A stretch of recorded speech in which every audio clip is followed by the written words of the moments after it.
Bocas sorrisos de mofa. Após o jantar, Kesbabananda conduziu-me a um recanto isolado. Sua chegada não é imprevista, disse ele. Tenho uma mensagem para você. Fiquei surpreso. Eu não falara a ninguém sobre meus planos de visitar Keshabananda.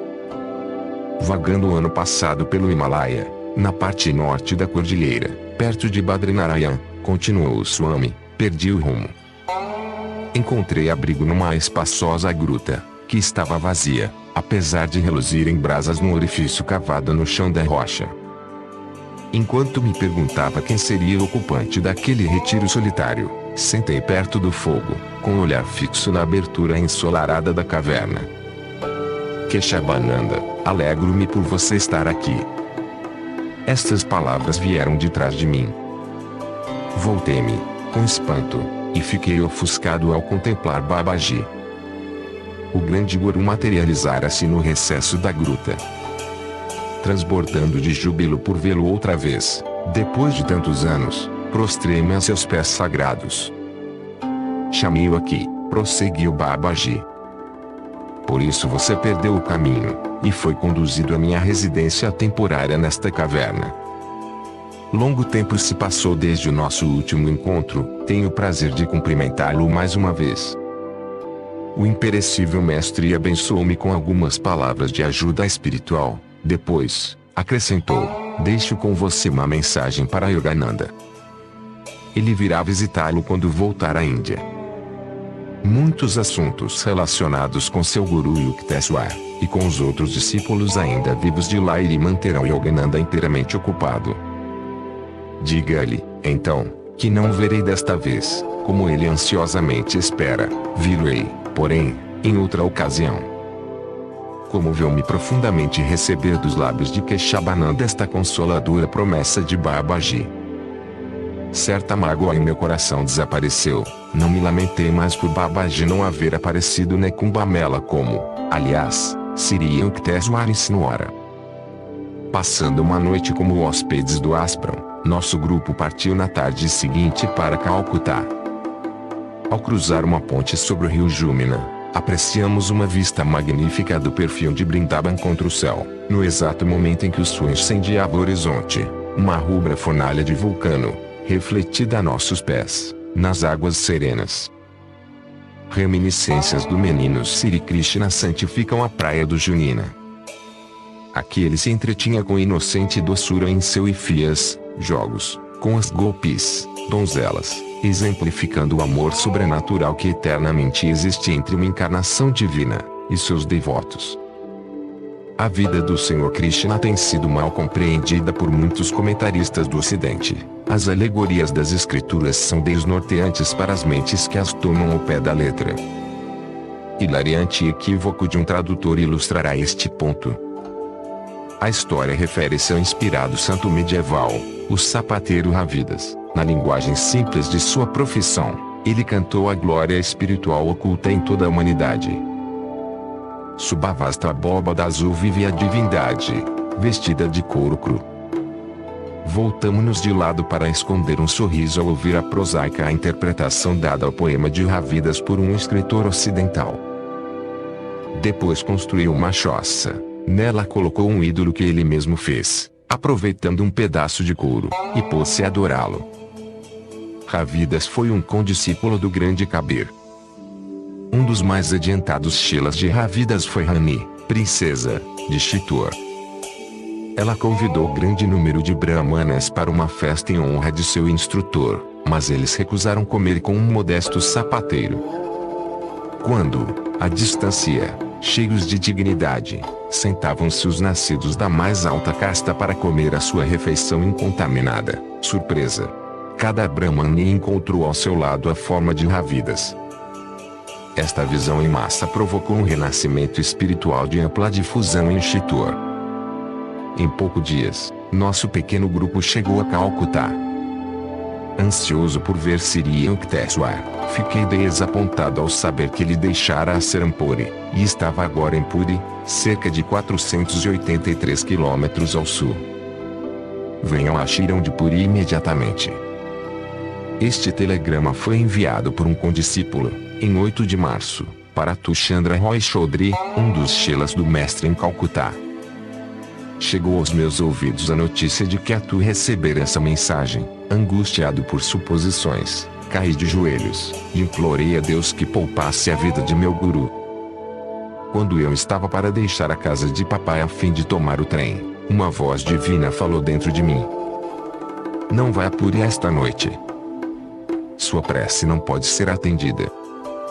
Senhor, disse eu, estarrecido e magoado sob este golpe, tu não queres que sejamos antagonistas em Puri, onde terás de dizer não às minhas preces incessantes pela vida do mestre. Deve ele, então, partir para deveres mais altos, por ordem tua. Em obediência à ordem interna, não parti naquela noite para Puri. No crepúsculo da tarde seguinte, saí para tomar o trem. Enquanto caminhava, às 19 horas uma negra nuvem astral cobriu repentinamente o céu. Mais tarde, durante a ruidosa viagem de trem em direção a Puri, uma visão de Sri Yukteswar apareceu à minha frente. Ele estava sentado, com o semblante muito grave, e com uma luz de cada lado. Tudo terminou? Ergui meus braços, em súplica. Ele assentiu, inclinando a cabeça, e depois lentamente desapareceu. Ao descer na plataforma da estação de Puri, na manhã seguinte, ainda esperando contra toda a esperança, vi um desconhecido aproximar-se de mim. Já soube que seu mestre se foi, e se afastou, sem dizer mais nada. Nunca descobri quem ele era nem como soube onde me encontrar. Atordoado, cambaleando numa tontura, apoiei-me contra a parede e a plataforma, compreendendo que, por meios diversos, meu guru estava tentando transmitir-me a devastadora notícia. Fervendo de rebeldia, minha alma era um vulcão.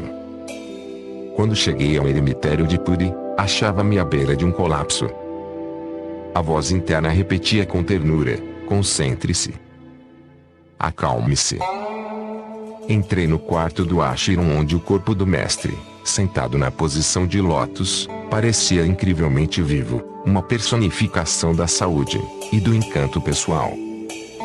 Pouco tempo antes do último transe, meu guru estivera ligeiramente enfermo, com febre, mas na véspera da ascensão para o infinito, seu corpo recuperara inteiramente a saúde. Por mais que eu contemplasse sua adorada forma, não podia me convencer de que sua vida já não estava ali. Sua pele era lisa e suave, a face tinha uma expressão beatífica de tranquilidade. Ele abandonara conscientemente o corpo na hora do místico chamado. O leão de Bengala partiu. Gritei, aturdido. Em 10 de março, dirigi a solene cerimônia fúnebre. Sri Yukteswar foi sepultado de acordo com o antigo ritual dos Swamis no jardim de seu ashram em Puri. Dias depois, seus discípulos chegaram, de todas as distâncias, a fim de prestar honras ao Guru, num ofício religioso em sua memória, no equinócio de verão. Amrita Bazar Patrika, o jornal mais importante de Calcutá, publicou seu retrato, e a seguinte notícia: a cerimônia fúnebre bandara para Srimati Swami Sri Yukteswar Giri Maharaj, de 80 anos, verificou-se em Puri, em 21 de março.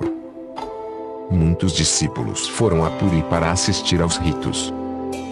Um dos mais notáveis intérpretes do Bhagavad Gita, Swami Maharaj foi um grande discípulo de Yogiraj Sri Shyama Sharanagiri Mahasaya, de Benares.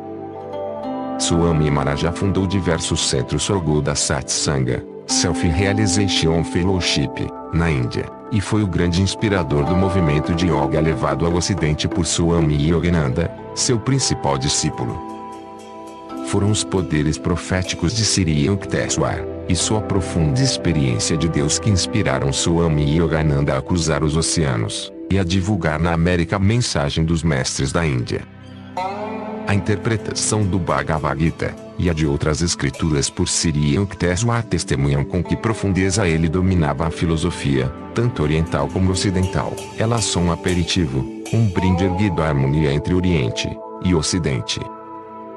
Acreditando na unidade de todas as religiões, Sri Yukteswar Maharaj estabeleceu Sadhu Sabha, Sociedade de Santos, com a cooperação de chefes de várias seitas e credos, para a difusão do espírito científico em matéria religiosa.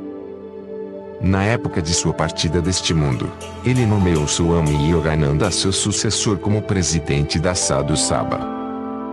A Índia está, hoje, realmente mais pobre, com o desaparecimento de um homem tão notável. Oxalá todos os que tiveram a fortuna de se aproximarem dele se compenetrem do verdadeiro espírito da sadhana, e da cultura hindus que ele personificou. Regressei a Calcutá, não confiando em mim mesmo, ainda, para ir ao eremitério de Serampore, e defrontar-me com suas sagradas recordações. Fiz vir de lá o pequeno discípulo de Sri Yukteswar, Prafula, e tomei as providências para seu ingresso na escola de Ranchi.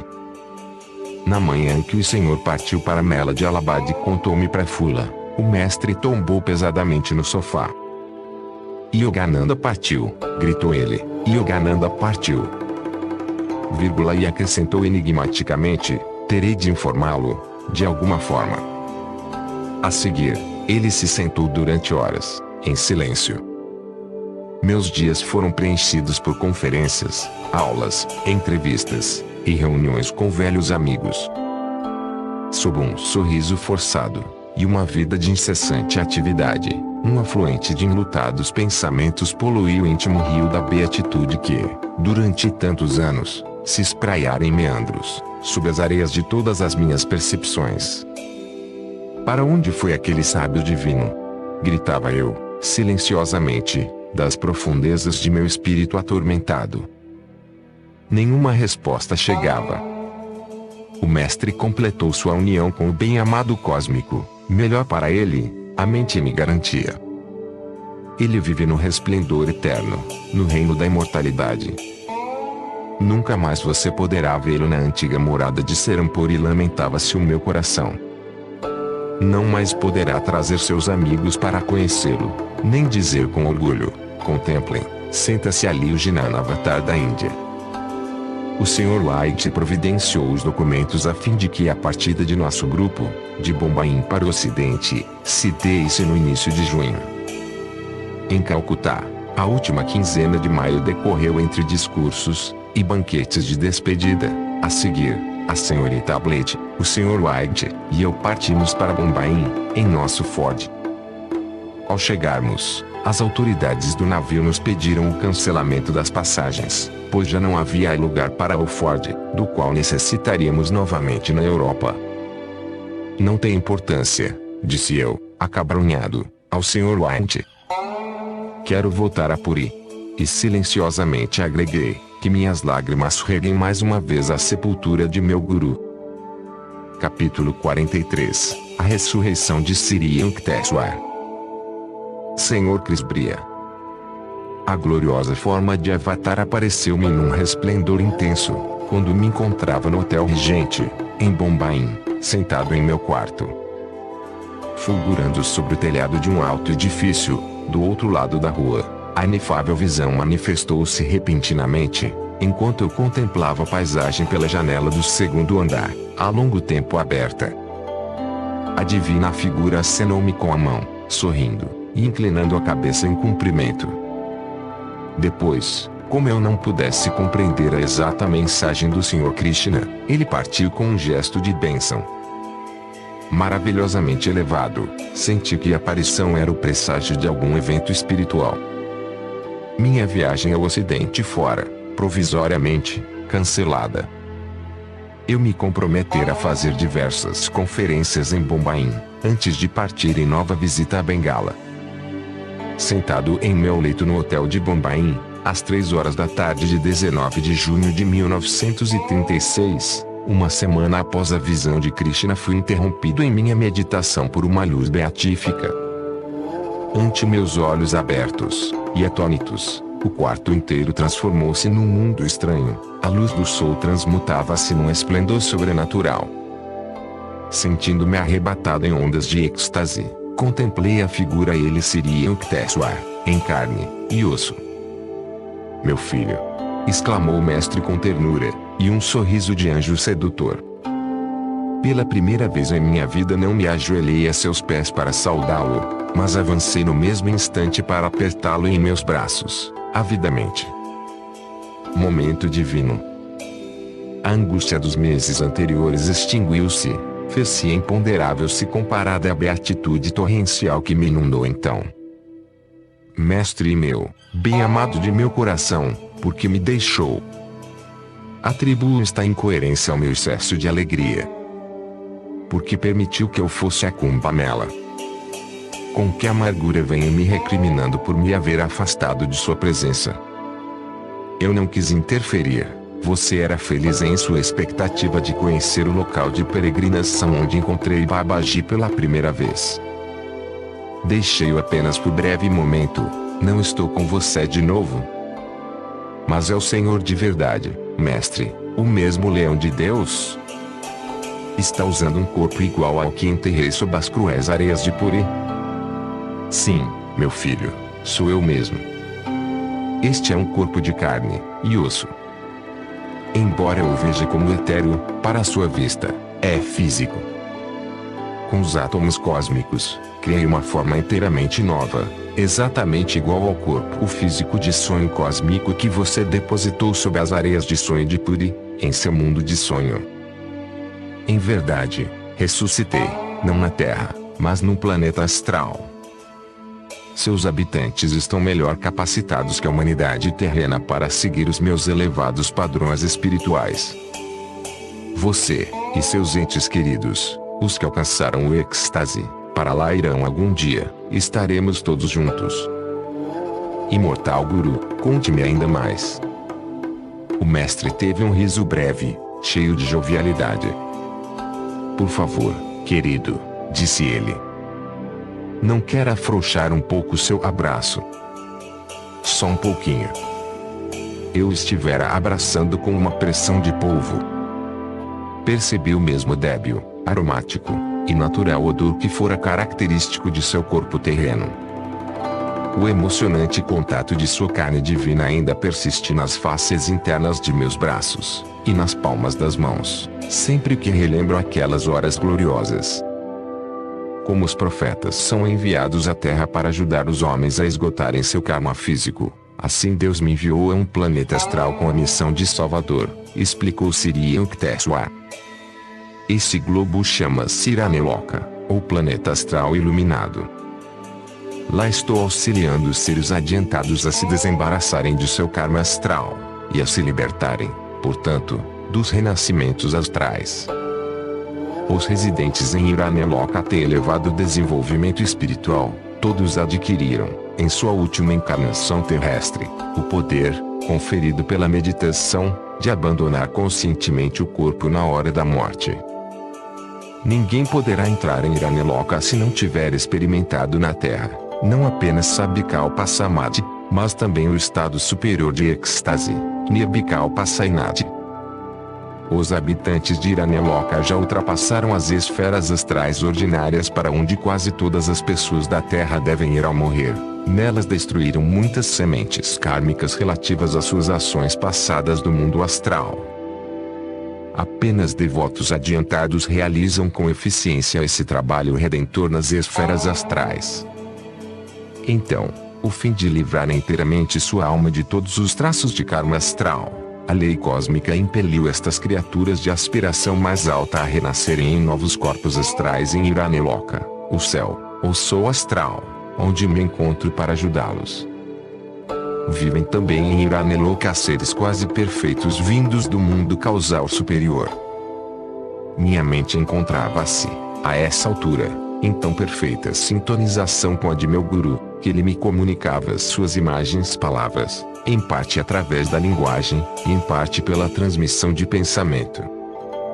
Assim eu recebia, rapidamente, seus tabloides de ideias.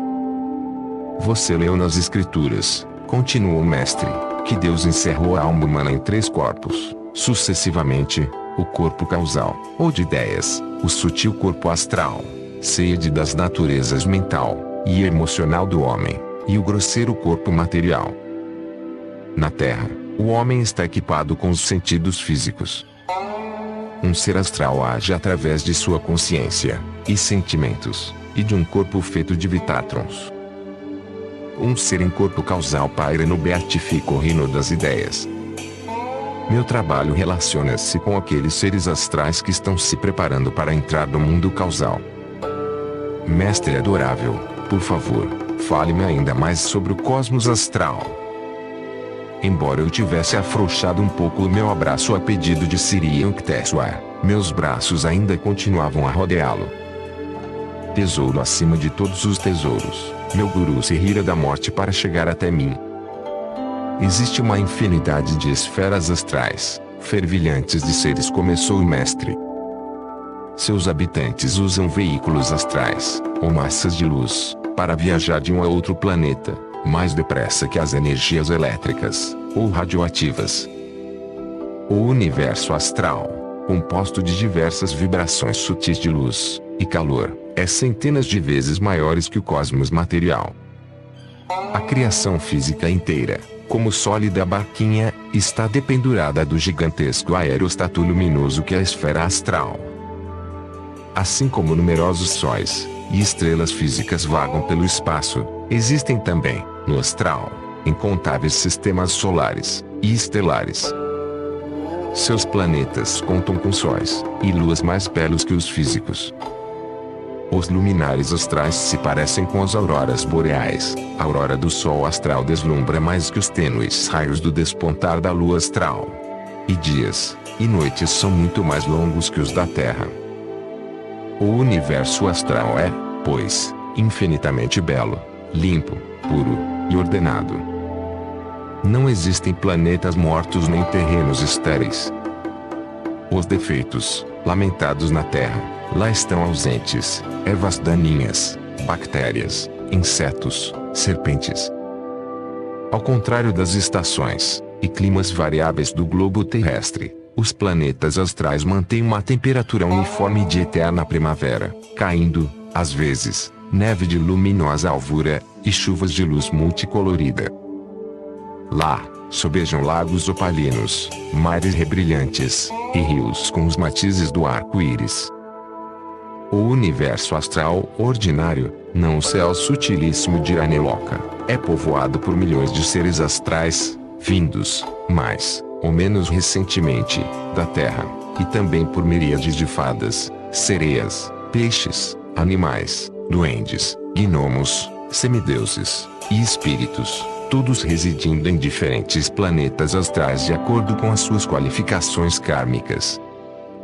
Reservam-se várias moradas planetárias, ou regiões vibratórias para espíritos bons, e para espíritos maus. Os bons podem viajar livremente, mas as entidades prejudiciais estão confinadas a zonas restritas. Aqui, os seres humanos vivem na superfície da Terra, os vermes no interior do solo, os peixes na água, e os pássaros no ar. Lá, também, os seres astrais se encaminham a regiões vibratórias adequadas a seus diferentes estágios de evolução. Entre sombrios anjos caídos, expulsos de outros mundos, surgem atritos, e declaram-se guerras com bombas vitatrônicas, ou raios vibratórios da mente, mântricos. Estes marginais habitam regiões de trevas densas, no cosmo astral inferior, saudando as dívidas de seu mau karma.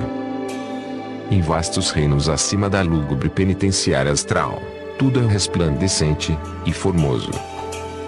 O cosmos sutil, por sua natureza, acha-se mais sintonizado com a vontade de Deus, e com seu plano de perfeição que a Terra.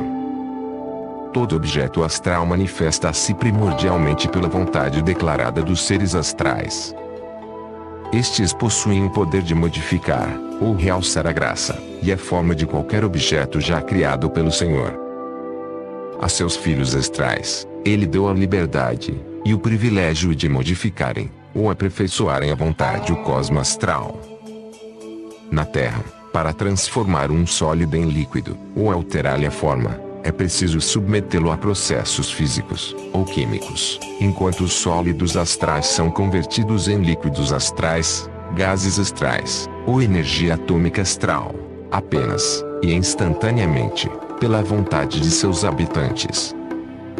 A terra mergulha nas sombras das guerras e dos assassínios, rios continentes, nos mares e no ar, continuou meu guru.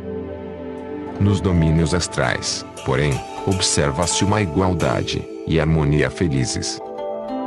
Os seres astrais desmaterializam suas formas e voltam a materializá-las à vontade. Flores, peixes ou outros animais podem se metamorfosear temporariamente em homens astrais. Todos os seres do astral são livres para assumir qualquer forma e podem facilmente conversar entre si. Nenhuma lei natural, fixa, definitiva, os limita. A qualquer árvore astral se pode pedir, por exemplo, que produza mangas astrais, flores ou, separadamente, qualquer outro objeto, com êxito. Existem certas restrições kármicas, mas nenhuma distinção se faz, no mundo astral, quanto ao desejo de possuir esta ou aquela forma. Tudo vibra com a luz criadora de Deus. Ninguém nasce de mulher. Seres astrais, por meio de sua vontade cósmica, materializam sua prole em formas expressivamente esculpidas, astralmente condensadas. Quem recentemente desencarnou no mundo físico integra-se numa família astral por convite, atraída por tendências mentais e espirituais semelhantes. O corpo astral não está sujeito ao frio e ao calor, ou a outras condições da natureza. Sua anatomia inclui um cérebro astral, um lótus de 1000 pétalas de luz, e 600 despertos no Sushumna, o eixo astral cerebroespinal. Do cérebro astral, o coração retira energia cósmica e luz, enviando-os aos nervos astrais e às células do corpo astral, ou Vitatrons. Os seres astrais podem alterar suas formas por energia vitatrônica, ou por santas vibrações mântricas. Em muitos casos, o corpo astral é uma cópia exata da última forma física. A face e a figura de uma pessoa astral assemelham-se aos que possuía durante a mocidade em sua última jornada terrena. Às vezes, alguém, como eu, prefere conservar a aparência que tinha em sua velhice. O mestre, a quinta essência da juventude, riu jovialmente. Ao contrário do mundo físico tridimensional, só conhecido por meio dos 5 sentidos, as esferas astrais são perceptíveis ao 6º sentido, a intuição, que inclui os demais. Os seres astrais veem, escutam, cheiram, saboreiam e apalpam por meio da multisciente sensação intuitiva. Possuem 3 olhos, 2 dos quais parcialmente fechados. O terceiro, e principal olho, verticalmente colocado na testa, está aberto. Os seres astrais têm todos os órgãos externos dos sentidos, olhos, ouvidos, nariz, língua e pele, mas empregam o sentido da intuição para experimentar sensações através de qualquer parte do corpo. Podem ver por meio do ouvido, do nariz, ou da pele, escutar pelos olhos, ou pela língua, saborear através dos ouvidos, ou da pele, e assim por diante. O corpo físico do homem encontra-se exposto a inúmeros perigos, e facilmente se machuca, ou se mutila. O etéreo corpo astral pode, às vezes, ser cortado, ou esmagado, mas cura-se instantaneamente por mera expressão da vontade. Gurudeva, todas as pessoas astrais são belas. A beleza no mundo astral é uma qualidade do espírito, e não se aquilata pela conformação exterior, respondeu Sri Yukteswar. Os seres astrais, por isso, atribuem pouca importância às feições. Eles têm o privilégio, entretanto, de se revestirem, à vontade, de corpos astralmente materializados, novos e coloridos. Assim como os homens mundanos envergam um novo traje para acontecimentos de gala, também as pessoas etéreas encontram oportunidade de se adornar com formas esculturais. Festas de regozijo nos planetas astrais superiores, como Irani 2 Loka, ocorrem quando um ser, por seu adiantamento espiritual, liberta-se do mundo astral, e acha-se preparado assim para ingressar no céu do mundo causal. Nessas ocasiões, o Pai Celestial invisível, e os santos nele imersos, materializam-se em corpos de sua própria escolha, e participam das celebrações astrais. Para agradar a seu devoto bem-amado, o Senhor assume a forma sob a qual este mais o adora. A quem o cultuou com devoção, Deus aparece como Divina Mãe. Para Jesus, o aspecto de Pai infinito sobrepassava todas as demais concepções. A individualidade conferida pelo Criador a cada uma de suas criaturas faz que todo tipo de demanda, concebível ou inconcebível, ponha à mostra a versatilidade do Senhor. Meu guru, e eu rimos felizes.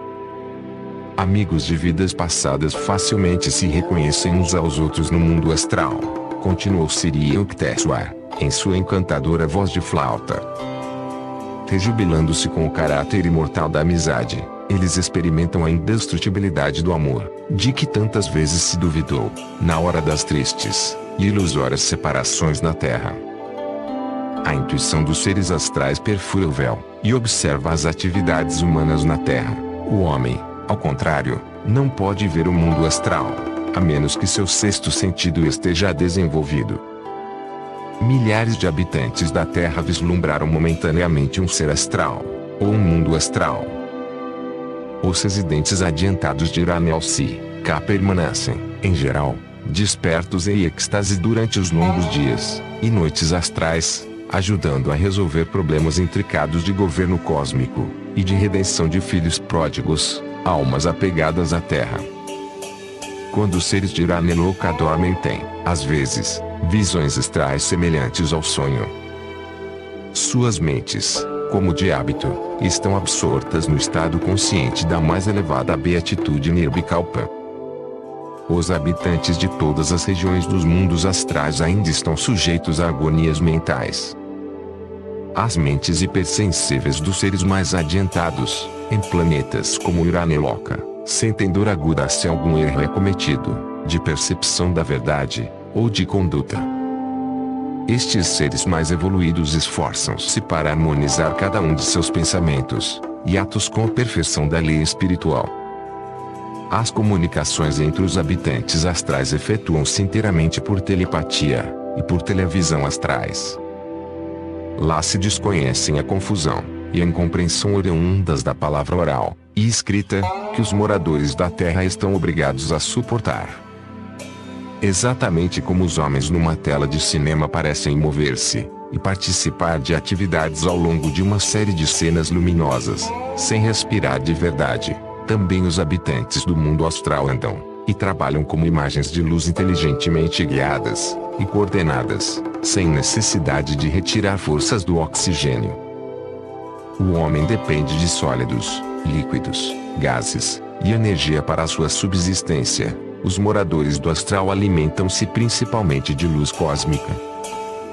Mestre meu, os seres astrais comem alguma outra substância? Eu sorvia seus maravilhosos esclarecimentos com a receptividade de todas as minhas faculdades, mente, coração e alma.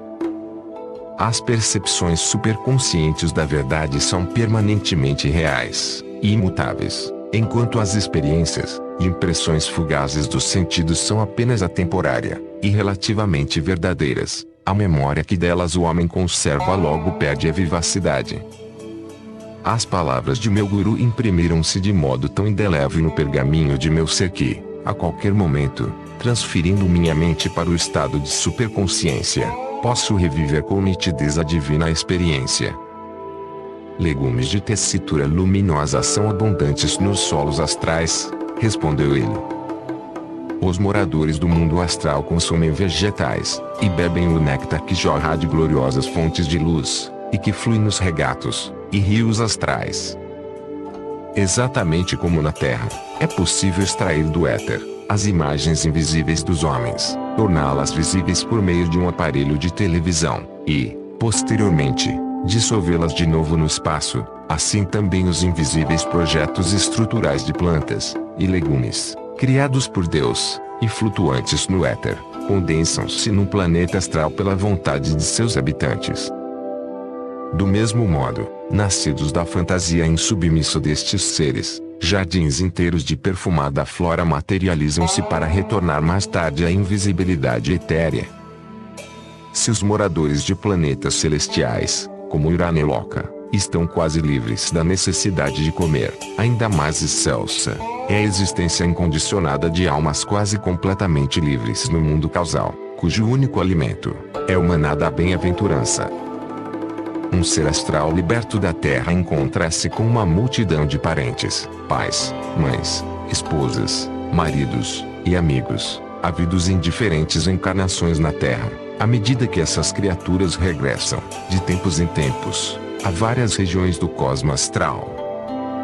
Por isso, sente-se confuso ao tentar saber a quem amar especialmente, aprende assim a dedicar amor divino, e igual a todos, como filhos, e expressões individualizadas de Deus.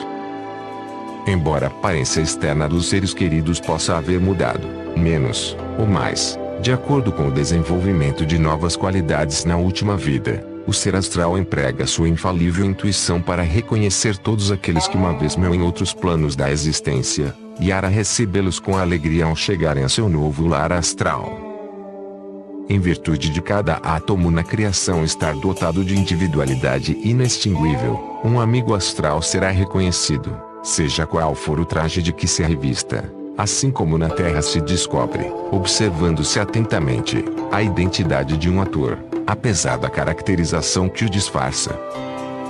O espaço de tempo em que um ser se demora no mundo astral é mais longo que na Terra. Em média, o período de vida de um ser astral adiantado é de 500 a 1000 anos, medidos segundo os padrões de tempo terreno.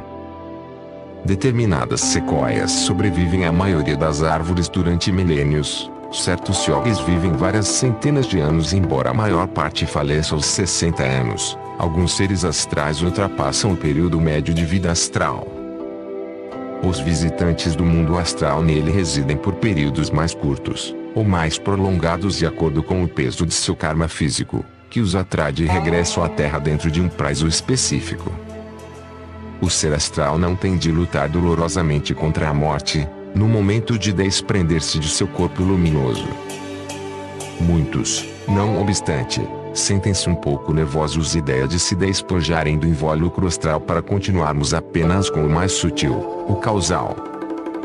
O mundo astral acha-se livre da morte, da doença, e da velhice indesejável, 3 pavores que são a maldição da Terra, onde o homem permitiu à sua consciência identificar-se quase inteiramente com um frágil corpo físico, exigindo o socorro constante do ar, do alimento, e do sono a fim de subsistir.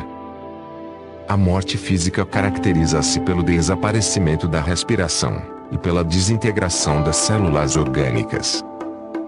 A morte astral consiste na dispersão dos vitátrons, unidades de energia de que depende a vida dos seres astrais. Na morte física, o homem perde consciência carnal, e torna-se cônscio de seu corpo sutil no mundo astral. Experimentado a morte astral, a seu devido tempo, um ser passa da consciência de nascimento e morte astrais, a de nascimento e morte físicos. Estes ciclos periódicos de alojamentos astrais e físicos constituem o destino inelutável de todos os seres não fluiniriados. Conceitos de céu e inferno nas escrituras, às vezes despertam no homem memórias de sua longa série de experiências no agradável reino astral e no decepcionante mundo terrestre, revolvendo arquivos mais profundos que a subconsciência. Bem-amado mestre, supliquei, pode descrever com maiores detalhes a diferença entre renascimento na Terra e renascimento nas esferas astrais e causais? O homem, enquanto alma individualizada, tem um corpo essencialmente causal, explicou Siri Yukteswar. Esse corpo é a matriz das 35 ideias concebidas por Deus, forças de pensamento causal, fundamentais para que, delas, ele pudesse formar posteriormente o sutil corpo astral, de 19 elementos, e o denso corpo físico, de 16. Os 19 integrantes do corpo astral são mentais, emocionais e vitatrônicos. São eles: inteligência, ego, sentimento, mente, consciência dos sentidos. 5 instrumentos de conhecimento, réplicas sutis dos sentidos da visão, audição, olfato, paladar e tato. 5 instrumentos de ação, correspondentes mentais das capacidades executivas de procriar, escritar, falar, caminhar, e executar atividade manual, e 5 instrumentos de força vital, com poder de realizar as funções orgânicas de cristalização, assimilação, eliminação, metabolismo, e circulação do sangue. Este sutil envoltório astral de 19 elementos sobrevive à morte do corpo físico, composto de 16 elementos metálicos, e não metálicos. Deus concebeu diferentes ideias, dentro de si mesmo, e na tela de seus sonhos fez a projeção delas. Assim nasceu Maia, a sonhadora cósmica, gigantesca, e interminavelmente ataviada com seus ornamentos de relatividade. As 35 categorias ideativas do corpo causal encerram, elaboradas por Deus, todas as complexidades de suas 19 réplicas astrais, e 16 físicas. Pela condensação de forças vibratórias, a princípio sutis, e depois grosseiras, ele produziu o corpo astral, e finalmente a forma física do homem. De acordo com a lei da relatividade, segundo a qual a simplicidade prístina veio a ser desconcertante multiplicidade, o cosmo causal e o corpo causal são diferentes do cosmo astral, e do corpo astral, o cosmo físico e o corpo físico, igualmente, diferem, em suas características, daquelas outras formas de criação. O corpo carnal é feito de sonhos materializados, solidificados, do Criador. Dualidades sempre caracterizam a vida na Terra: saúde e doença, prazer e dor, ganho e perda. Os seres humanos encontram limitação e resistência na matéria tridimensional. Quando a doença, ou causas diversas abalam severamente o desejo de viver, intervém a morte, cai ao chão, temporariamente, o pesado sobretudo da carne. A alma, porém, continua aprisionada nos corpos astral e causal. A força de coesão que mantém unidos os 3 corpos é o desejo. O poder dos desejos irrealizados é a raiz de toda a escravidão do homem. Desejos físicos radicam-se no egoísmo e nos prazeres dos sentidos. A compulsão, ou a tentação da experiência sensorial, é mais poderosa que a força do desejo referente a apegos astrais e percepções causais. Desejos astrais concentram-se em prazeres de tipo vibratório. Os seres astrais deliciam-se com a etérea música das esferas, e extasiam-se com a visão do universo inteiro criado como expressão inesgotável de luz cambiante. Também cheiram, saboreiam e tocam a luz. Assim, seus desejos relacionam-se com seu poder de condensar todos os objetos e experiências em formas de luz, ou em pensamentos condensados, ou sonhos. Desejos causais são realizações do intelecto. Os seres quase livres, alojados apenas no corpo causal, veem o cosmo inteiro como projeções das ideias, sonhos de Deus, tudo experimentam em puríssimo pensamento. Consideram o gozo de sensações físicas e deleites astrais, por isso, grosseiros e sufocantes para a requintada sensibilidade da alma. Os seres causais realizam seus desejos, materializando-os instantaneamente. As almas que se cobrem somente com o delicado véu do corpo causal, podem materializar universos, à semelhança do Criador. Tendo todos os mundos uma só textura, a do sonho cósmico, uma alma, na diáfana veste causal, tem vastos poderes de realização. Sendo invisível por natureza, a alma só pode ser percebida pela presença de seu corpo, ou corpus. A mera presença de um corpo significa que sua existência se tornou possível devido a desejos irrealizados. Enquanto a alma do homem se encontra encerrada em 2 ou 3 frascos corporais, tampados hermeticamente com as rolhas da ignorância e dos desejos, não pode mergulhar no oceano do espírito. Destruído o denso receptáculo físico pelo martelo da morte, seus 2 outros invólucros, o astral e o causal, ainda persistem e impedem que a alma se una, com absoluta consciência, à vida onipresente. Quando se alcança, através da sabedoria, a ausência do desejos, seu poder desintegra os dois vasos remanescentes. A diminuta alma do homem emerge, livre afinal, unificada com a amplidão imensurável. Pedi a meu divino Guru que me desse maiores esclarecimentos sobre a superior e misteriosa esfera causal. O mundo causal é indescritivelmente sutil, respondeu ele. Para entendê-lo, o homem teria de possuir poderes de concentração tão extraordinários que o habilitariam a fechar os olhos e visualizar, como se existissem unicamente em ideias, os cosmos astral e físico em toda a sua vastidão, o aerostato luminoso com sua sólida barquinha. Se, por meio desta concentração sobre-humana, ele pudesse reconverter em ideias puras esses dois cosmos, com todas as suas complexidades, alcançaria, então o mundo causal, a fronteira de fusão entre a mente e a matéria. Ali, percebem-se todas as coisas criadas, sólidos, líquidos, gases, eletricidade, energia, os seres todos, deuses, homens, animais, plantas, bactérias, como formas de consciência, exatamente como um homem, ao fechar os olhos, percebe que ele existe, apesar de seu corpo ser invisível aos seus olhos físicos, uma presença mental, uma ideia apenas. Tudo o que um ser humano apenas imagina, um ser causal converte em realidade. Um homem dotado de grande imaginação e inteligência é capaz, em sua mente, apenas, de saltar de planeta em planeta, de deixar-se cair interminavelmente num abismo de eternidade, de subir como um foguete ao palio de galáxias, e de incidir como um holofote sobre as vias lácteas e os espaços constelados. Os seres do mundo causal, porém, gozam de liberdade muito maior, projetam seus pensamentos, objetivando-os instantaneamente, em esforço, sem qualquer obstrução material ou astral, e sem limitação kármica.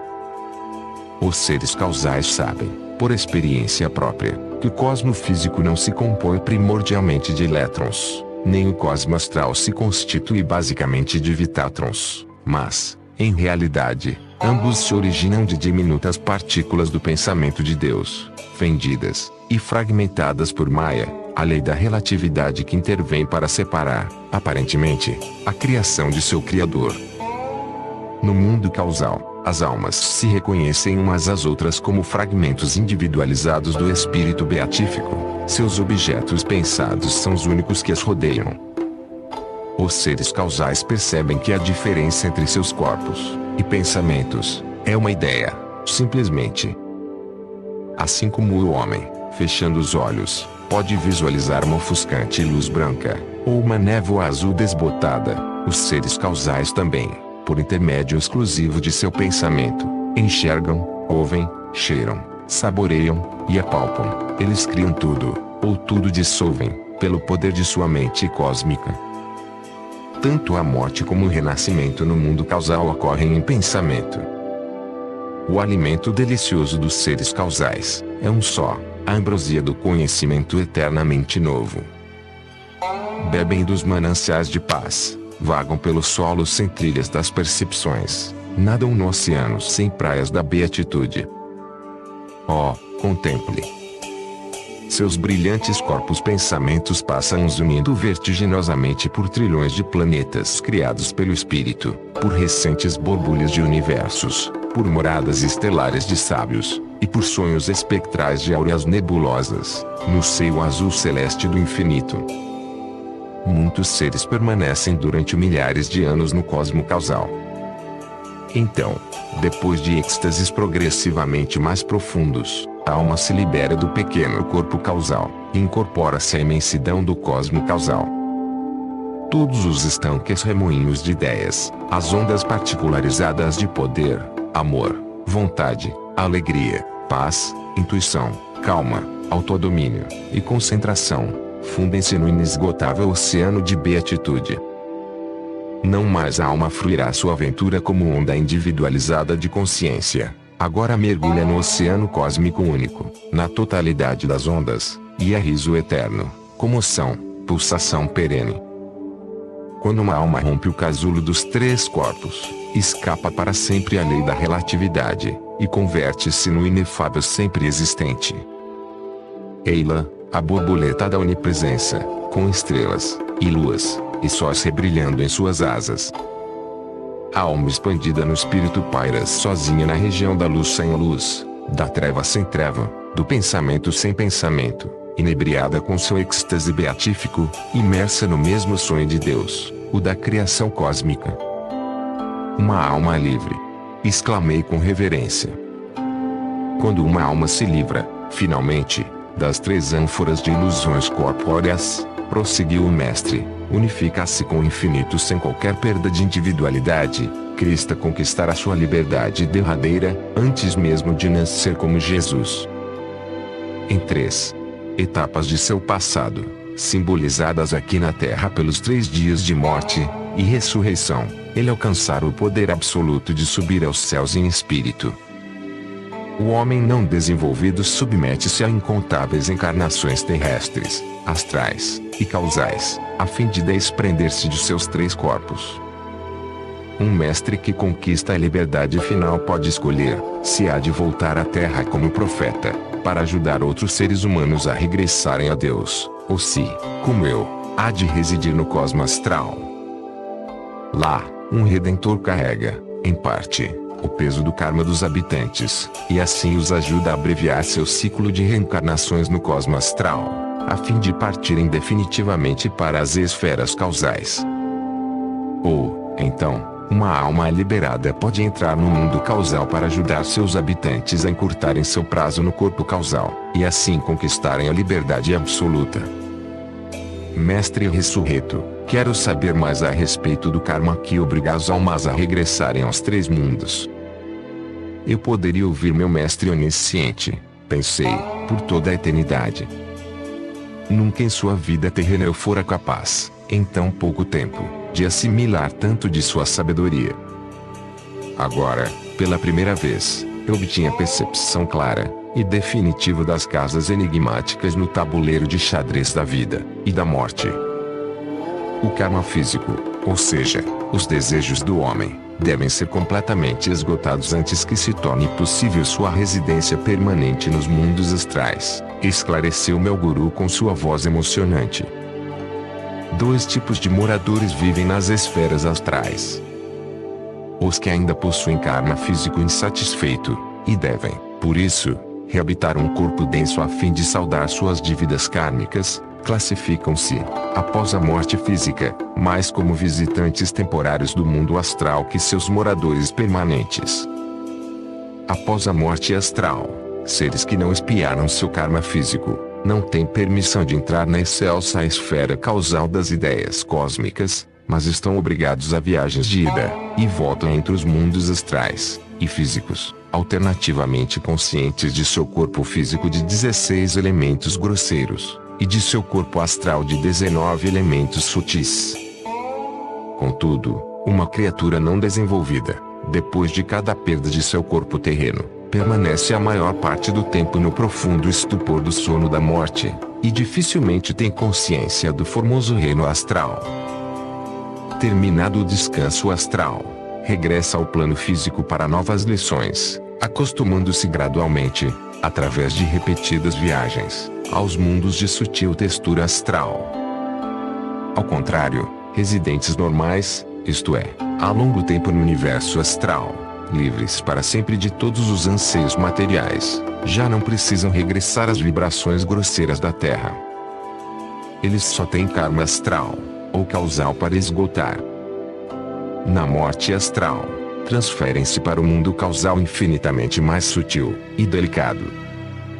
No fim de certo prazo, determinado pela lei cósmica, estes seres evoluídos voltam, então, a Iraneloka, ou a um planeta astral de idêntica elevação onde renascem em novo corpo etéreo para redimir os remanescentes de seu karma astral.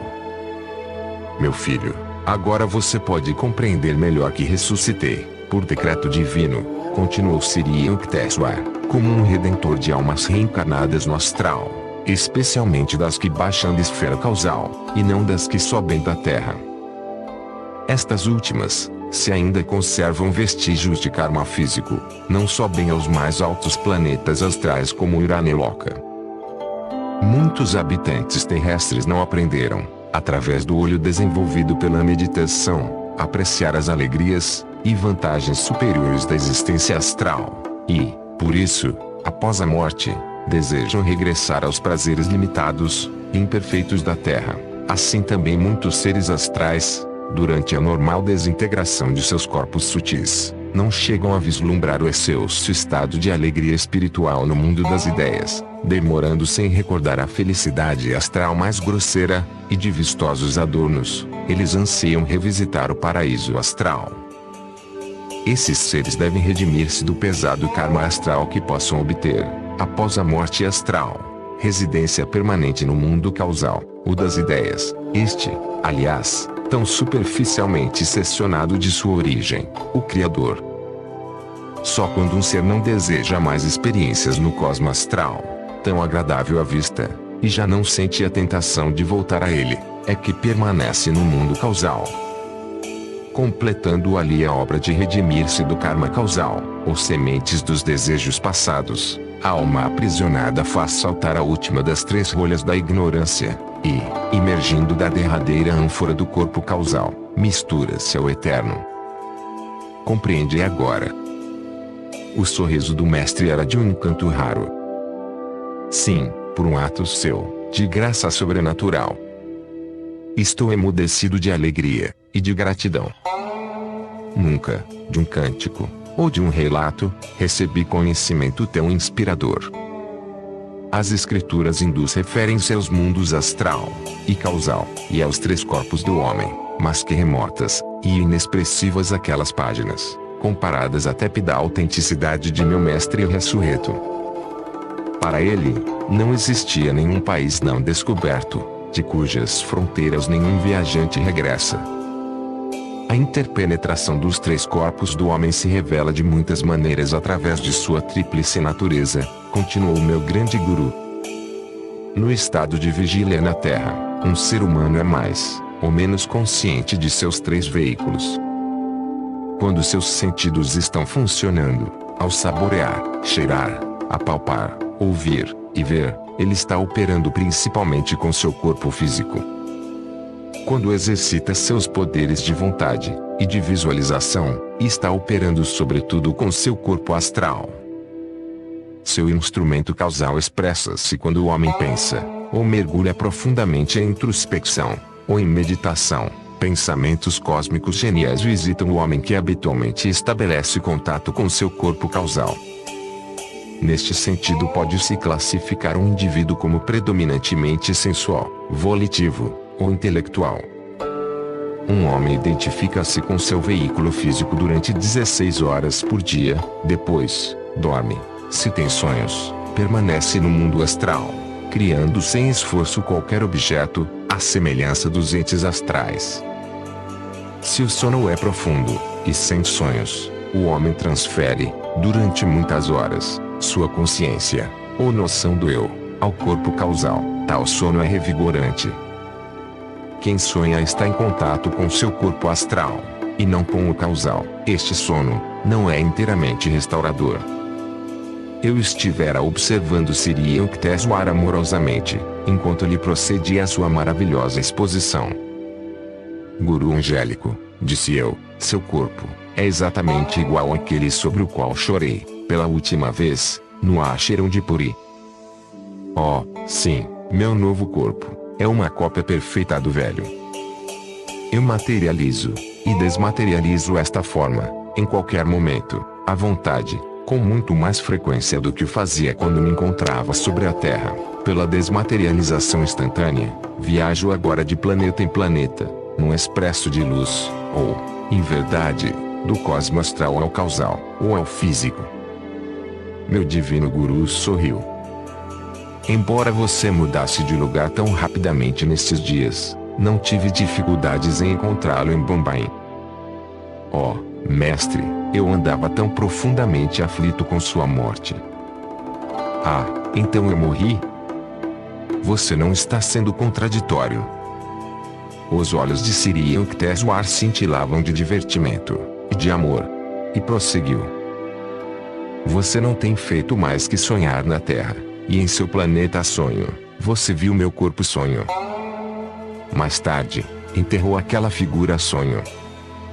Agora meu corpo sonho mais requintado, que você contempla, neste momento, e abraça um tanto apertadamente, ressuscitou num mais requintado planeta sonho de Deus.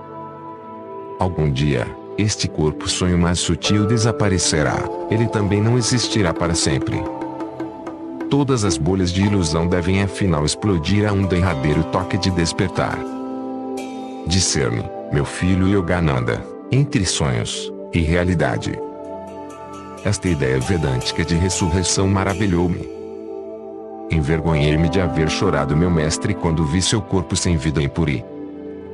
Compreendi, afinal, que meu guru sempre estivera completamente desperto em Deus, sua própria vida, e morte na terra, e sua ressurreição atual, nada mais eram para ele que relatividades, ou ideias de Deus no sonho cósmico.